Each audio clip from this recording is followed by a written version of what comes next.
You are spending $4 to $6 on a jar of something labeled orange marmalade. You open it at home, spread it on your toast, and you taste something sweet and vaguely citrus. But you also taste something else, something that does not quite taste like an orange, something that tastes like a factory made it. Because a factory did make it, and I'm going to show you exactly what is in that jar, why it costs so much, and why the alternative costs about $1 and takes less than an hour in your own kitchen. The ingredient list on a typical store-bought marmalade reads like a chemistry exam. High fructose corn syrup appears early, often as the second ingredient, which means there is more of it than fruit. Modified food starch follows. Then synthetic dyes like tartrazine or sunset yellow to give it that uniform neon amber color. Sodium benzoate or potassium sorbate act as preservatives. Citric acid is added artificially to simulate tartness. Artificial flavor concentrates replicate the citrus note without containing any actual citrus. The result is a sweet, gel-like spread that looks like marmalade and smells vaguely like marmalade, but shares very little with the thing people have been making in British and French kitchens for 300 years. What you are actually eating is sugar gel with additives and food coloring. You are paying $4 to $6 for the label, the packaging, and the supply chain. The actual fruit content in a typical commercial marmalade runs about 30 to 40% of the final product by weight. The rest is sugar, water, and chemistry. I have been making my own marmalade for over a decade.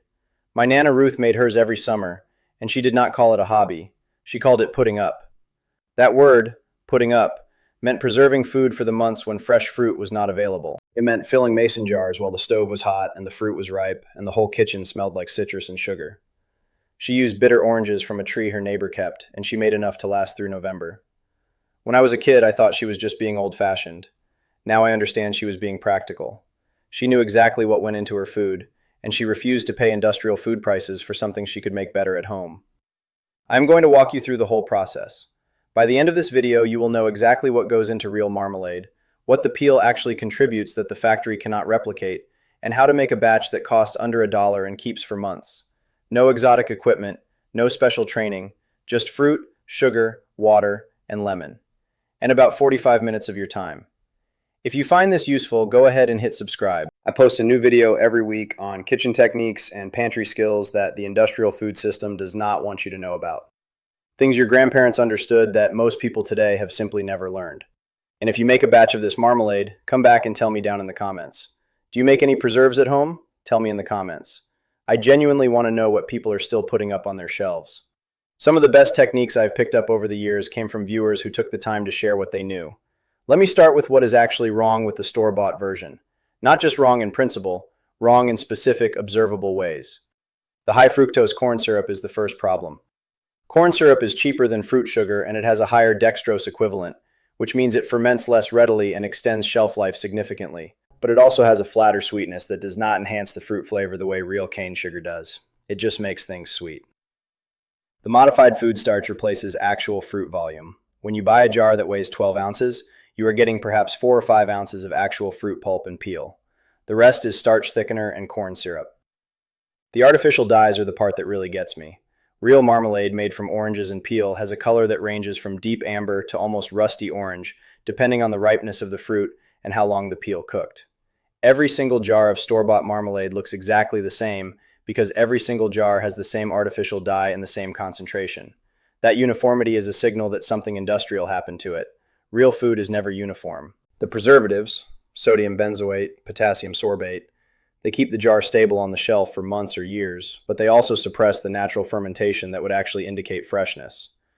A jar that keeps for 2 years is not a marvel of preservation. It is a jar that has been so thoroughly sterilized and preserved that it is barely food anymore. The price is where it gets insulting. A single 12-ounce jar of premium marmalade runs $5 to $7 at most grocery stores. Some artisanal brands charge $8 or $9 for a small jar. If you make your own, a batch using 2 to 3 pounds of fresh oranges, a cup and a half of cane sugar, 1 lemon, and water costs approximately 80 cents to $1 in ingredients. A single batch fills 2 to 3 half-pint jars, the standard size for home preserves. That is 2 to 3 jars for under $1. The store equivalent at that volume would cost you $14 to $21. The savings are not small, they are enormous. And the quality difference is not subtle. When you make your own, you taste orange. When you open the store jar, you taste sugar and chemistry and something vaguely citrus. Now let me explain the part that most recipes skip and that the food industry has obscured on purpose: the natural pectin in orange peel and why you do not need to buy a single thing at the store to make marmalade set. Here is the chemistry. The peel of a citrus fruit contains a substance called pectin. Pectin is a polysaccharide that occurs naturally in the cell walls of plants. It is what gives some fruits their structure and why jam made from underripe fruit often refuses to set. Unripe fruit has less pectin available. In citrus peel, pectin is concentrated in a specific layer called the albedo, the white spongy material between the colored outer skin and the fruit itself. The albedo is the pale white layer you see when you peel an orange and notice the pith clinging to the fruit. That white material is dense with soluble pectin. When heated with sugar and acid, the pectin transforms. The heat breaks down the pectin chains and the sugar draws water out of the pectin matrix, causing it to swell and then set into a gel. Lemon juice provides the acid that catalyzes this transformation. The process takes time. You cannot rush it, but it requires nothing except the fruit itself. You do not need commercial pectin. You do not need gelatin. You do not need any additive sold in a packet. The orange peel contains everything needed to create a proper set.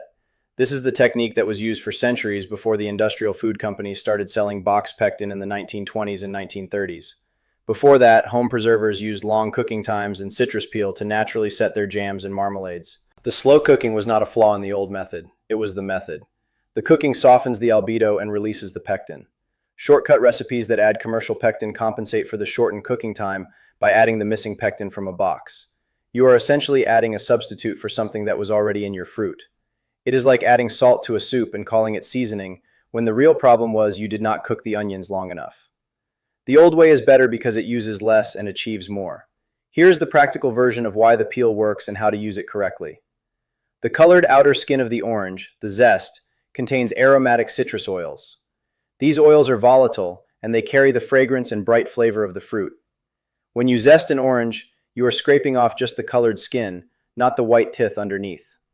The white pith is bitter and adds unpleasant flavor if you include too much of it. The zest, though, just the orange layer, is where the character lives. You add this to your marmalade early in the process and it perfumes the whole batch.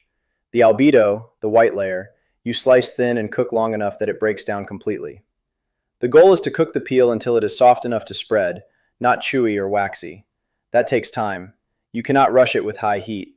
You simmer the peel in water first for 20 to 30 minutes until the white material goes from opaque and firm to translucent and soft.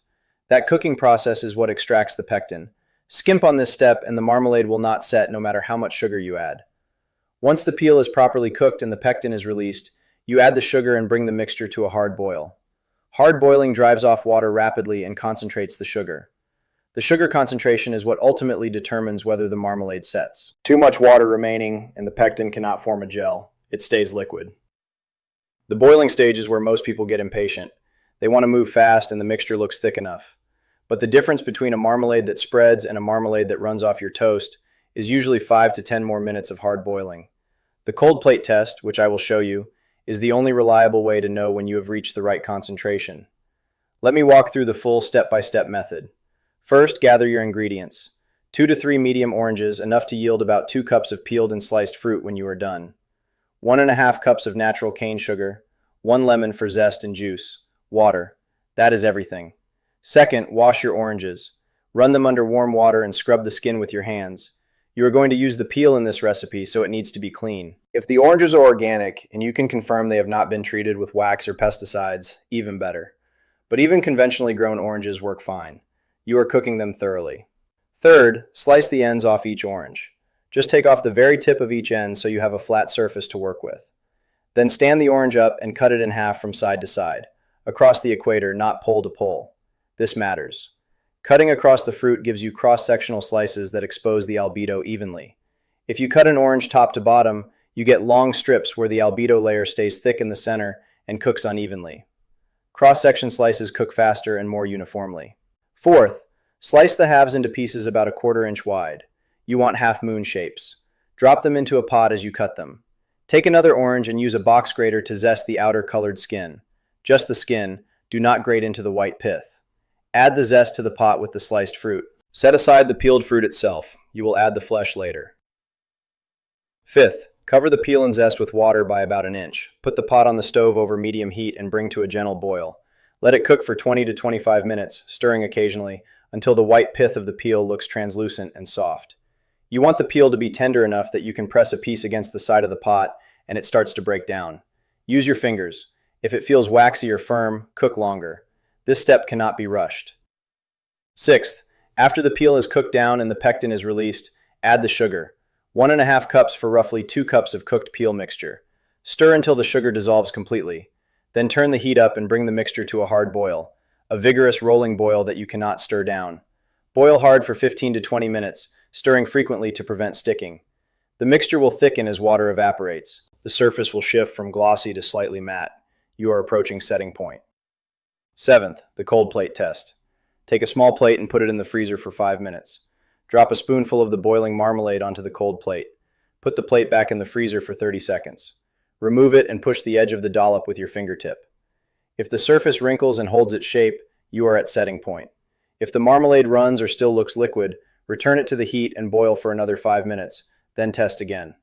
I have used this method for years. It has never failed me. Thermometers are fine if you have one, but the cold plate is simpler and has been used by home preservers for generations. Eighth, once the gel test passes, add 2 tablespoons of fresh lemon juice. Stir it in and let the marmalade boil for one final minute. The lemon does 2 things. It brightens the flavor, so the finished product is not just sweet, but actually tastes like citrus, and it provides the acid needed to lock the pectin gel in place. Then remove from heat. Ninth, prepare your jars. They must be sterile and hot when you fill them. Run clean jars through the dishwasher on the highest heat setting, or place them in a pot of boiling water for 10 minutes. Keep them in the hot water until you are ready to fill. Ladle the hot marmalade into the hot jars, leaving a 1/4 inch of headspace at the top. Wipe the rim with a clean, damp cloth to remove any residue that could prevent a proper seal. Place a lid on top, the flat disc with the rubber gasket. Screw the band on firmly by hand, then give it just a 1/4 turn more. Do not over-tighten. The band holds the lid in place during processing.